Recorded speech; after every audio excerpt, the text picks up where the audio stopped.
जय सिया राम, जय सिया राम। आप सभी को प्रणाम। जो हम लोगों की श्रृंखला चल रही है मेरे राम सबके राम, उसी कड़ियों को और आगे बढ़ाते हुए हम राम नाम के पवित्र छाया में, राम नाम के आशीर्वादक छाया में हम राम नाम की विवेचना कर रहे हैं और कुछ जानने सुनने का प्रयास कर रहे हैं। जितनी अपनी बुद्धि है, जितनी अपनी चोंच है, उतना दाना या उतना पानी पीने का प्रयास कर रहे हैं। जबकि राम नाम अथाह है, अनादि है, अनंत है, फिर भी एक चंचुपात और चोंच भरने का प्रयास। राम नाम के बारे में हमने कहा कि राम नाम क्या है, जपने से होता क्या है, क्या मिलता है, क्या खोता है, क्या पाता आदमी, और विकल्प हमारे पास क्या है, सहज क्या है, सुलभ क्या है। अध्यात्म के पथ पर चलने के लिए जितनी हमारी क्षमता है, जितनी हमारी आयु है जो परमात्मा ने दिया हमको, उसमें सबसे सटीक और सबसे सुलभ जो कोई साधन है उस परम की यात्रा करने का, वो है ध्यान और सुमिरन। राम नाम का ध्यान, राम नाम का सुमिरन, यही हमारा उस पथ पे चलने का, उस अज्ञात पथ पे चलने का, जिसका कोई रास्ता नहीं है, सड़क नहीं बनी हुई है, खुद अपनी यात्रा करनी पड़ती है। भगवान बुद्ध कहते हैं अपो दीपो भव, अपना प्रकाश खुद बनना है आपको। सबके अपने अपने राम होते हैं। राम नाम वैश्विक है, लेकिन जब राम नाम के करीब जाते हैं तो सबके अपने अपने राम हो जाते हैं। कोई अपने बुद्ध पुरुष में देखता है, कोई किसी पवित्र ग्रंथ में देखता है, सबके अपने अपने राम होते हैं, जहाँ कुछ पाने और खोने का और सुनने का प्रयास करता है। अब एक बड़ी मानव जीवन की एक, उसको तो निगेटिव नहीं कहेंगे, पॉजिटिव कहेंगे कि जीवन का अंत होता है, शरीर छूटता है, एक नया जीवन मिलता है, लेकिन इस मानवीय जीवन का अंत होता है, जिसको मृत्यु बोलते हैं। एक अनजाना सा भय, उम्र के उत्तरार्ध में जाके या जीवन के पूर्वार्ध में भी एक भय लगा रहता है, क्योंकि हर क्षण कोई साथ है तो आपकी मृत्यु आपके साथ है, परमात्मा आपके साथ है, आत्मा आपके साथ है। उसी के बारे में कुछ विवेचना, कुछ जानने की कोशिश करते हैं राम नाम के आशीर्वादक छाया में। कुछ किताबों का उद्धरण है, विद्वानों का है, बहुत से विद्वान हुए, उन्हीं किताबों को कुछ उद्धरण करते हैं। मैं पढ़ता हूँ, आप लोग सुनने का प्रयास करिए। मृत्यु के बारे में बात हो रही है कि कितना भय और उदासी होती है। हम देखते हैं मृत्यु को, कोई प्रियजन, खुद अपनी बात कह रहा हूँ कि कैसे आदमी उदास हो जाता है, आदमी निराश हो जाता है। शायद हम उनके बारे में सबसे अधिक उत्सुक होते हैं जिनसे हम प्रेम करते हैं, जो अपने प्रियजन होते। वे कहाँ पे हैं, उन्हें उड़ाकर हमसे दूर क्यों ले जा गया है, जो चले गए दूर क्यों चले गए हमसे दूर। एक संक्षिप्त विदाई और फिर मृत्यु के पर्दे के पीछे ओझल हो जाते हैं। हम कितना असहाय और उदास अनुभव करते हैं, और इसके विषय में हम कुछ कर नहीं पाते। केवल आप एक हारे हुए जुआरी की तरह, जिसके पास दांव पे लगाने के लिए कुछ नहीं है, केवल आप देखते हैं खड़े होकर। जब कोई प्राण त्याग रहा होता है तो यद्यपि वो बोल नहीं सकता, फिर भी उसकी चेतना में एक इच्छा व्यक्त होती है। वह सोच रहा होता है कि मैं अपने प्रियजनों को छोड़ रहा हूँ, क्या मैं उन्हें पुनः कभी देख पाऊंगा, इस जीवन के बाद या अनंत की यात्रा में दोबारा मिलेंगे कि नहीं मिलेंगे, देख पाऊंगा, उसके मन में भी होती। बोल नहीं पाता, आसक्त होता है।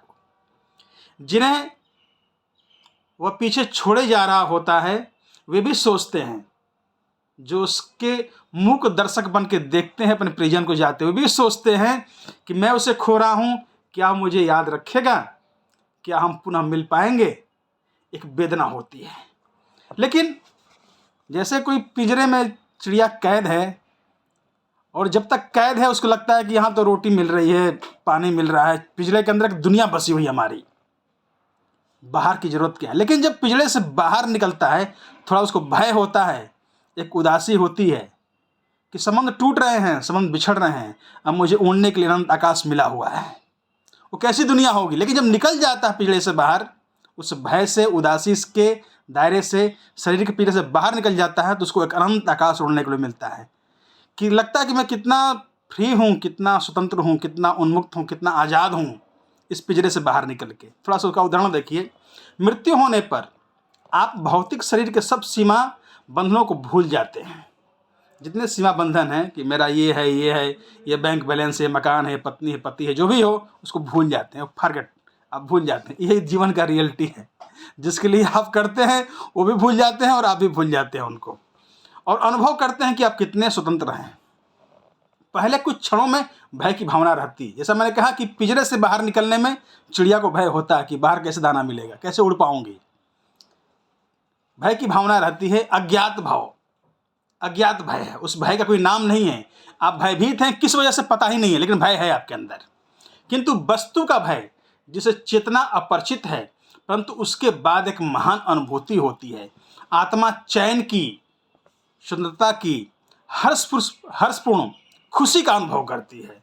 आप जान जाते हैं कि आपका नश्वर शरीर जो है, आपका अस्तित्व उससे अलग है।